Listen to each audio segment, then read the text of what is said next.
74 freaking awesome people out there who decided to subscribe. A couple of them are family members and a couple of them are friends. But hey, I'll take every single subscriber that has any interest, even if it's just because they care about me. So check this out. This is what I like to call a healthy legs routine. Today is a quad focus day for me. So yesterday was hamstrings. I posted 3 videos about that. So check those out too. But these are mainly focused on quads. I did Peterson step-ups, 4 sets each leg, so 8 total sets but 4 sets each leg.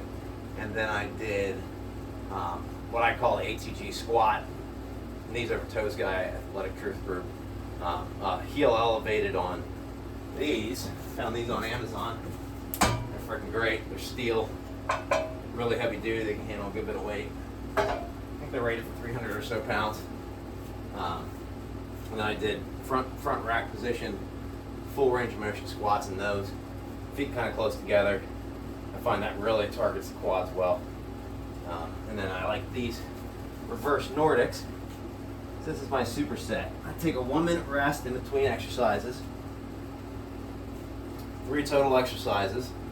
Works the front, inner, and outer parts of the leg. And I like around 10 reps with them. I just keep progressing it until 10 reps is hard, and then I start adding weight. Or I should say until 10 reps is easy. Anyway, it's my last set, so let's see if I can get 10 on this one. I like the pads. I tried the banded version of this exercise. I felt like it was a little bit too much assistance. I didn't really feel like it was getting as much of a good stretch for some reason. It just doesn't feel the same as when you use your own body weight and you just progress it a little bit by adding some height. Keeping that hollow body position. I like the Superman position because it makes me feel stronger. All the way down. Back up. Try and really kick your toes and the top of your foot into the ground. So that's what you're getting it from, not from anything else. You want to press from there just like a natural. It's basically another name for this exercise is natural leg extension. So it's the same as doing the leg extensions at the gym, but you're doing it with your body weight.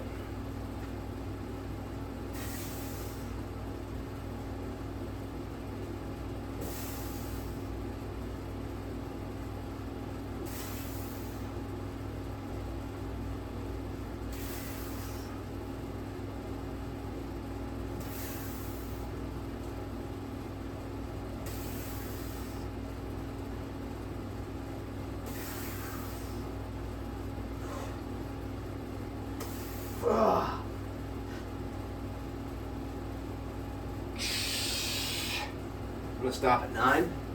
Hypertrophy works best when you go close to failure. You can go to failure, but a lot of times that accumulates extra fatigue that's not necessarily needed.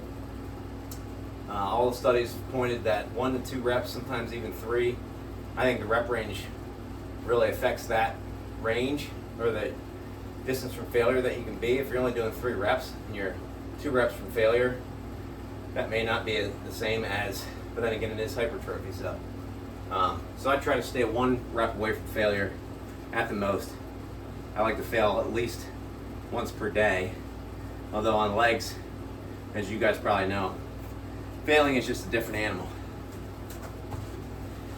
It always seems like on squats they get super hard, but it almost still feels like you always have another rep in there, unless you completely fail, which is not necessarily safe.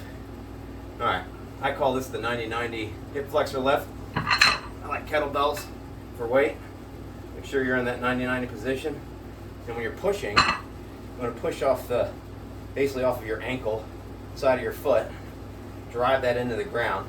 You should feel it in the side of your leg, and your hip flexors and your glutes. It's a really good one. I've suffered with iliotibial band syndrome for years, and I'm hoping that this makes a big difference. I'll let you guys know.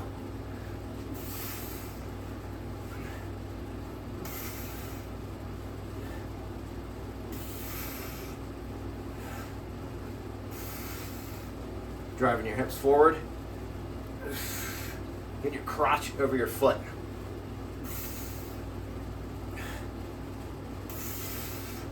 Make sure that foot stays in the 90 degree position. Otherwise it gets a little too easy. I think that's 8. Kettlebell down. Slow and controlled movements here. Trying to really work that time under tension with the movement. 90-90. Let's go. You can take a little break in between these exercises, or in between sides if you want. This is my last set, so it's probably a good time just to take a second, catch my breath, make sure I get everything I got out of this last set on this side.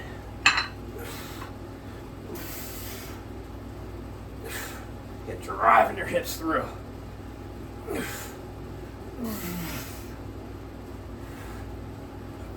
Come on. It's only 30 pounds. Pick it up. Maintain that 90. You'll have to adjust it because you're going to shift around a little bit. Talking too much, I can't keep track.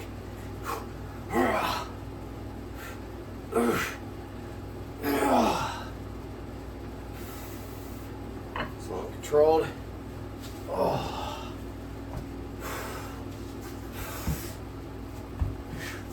We'll use your hands to get up. Adjust the camera a little bit.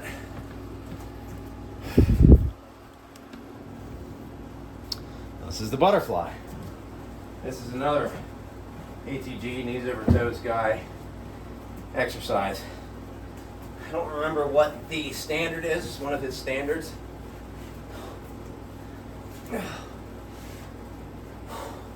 He says knees to the ground.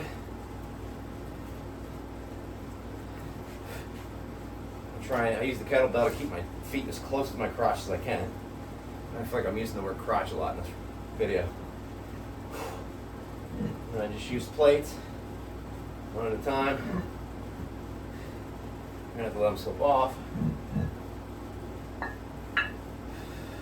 This is an exercise in patience. You'll feel for me, I can't really get my knees down without the weight. But when I have in this case, 30 pounds on, they touch. Just rest your hands there to hold them up. 20 reps, at least an inch off the ground. And I think it's 15 or maybe 20-25% of your body weight. So I'm almost there. This one's really good. I tend to find that I strain my groin a lot. There it is again.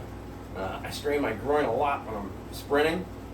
I don't sprint a lot, but when I do, and I actually want to start sprinting more, but when I do, like when I go out with a group of friends to play softball or something like that, I always seem to strain my groin.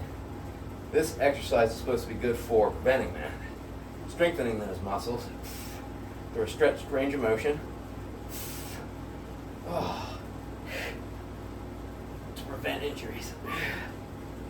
Strength stretching or weighted stretching. I'll have to watch that back, see how many reps I did. Weighted stretching is supposed to be the most effective way of stretching. They're finding that when you add weight as opposed to just doing statics, and you even use range of motion, so you're not doing the static. I like to hold for 1 to 5 seconds when I'm using weight, especially when I'm focused on stretching. That's right. What? All right, guys. I don't know if you can see me. I love you guys. Thank you.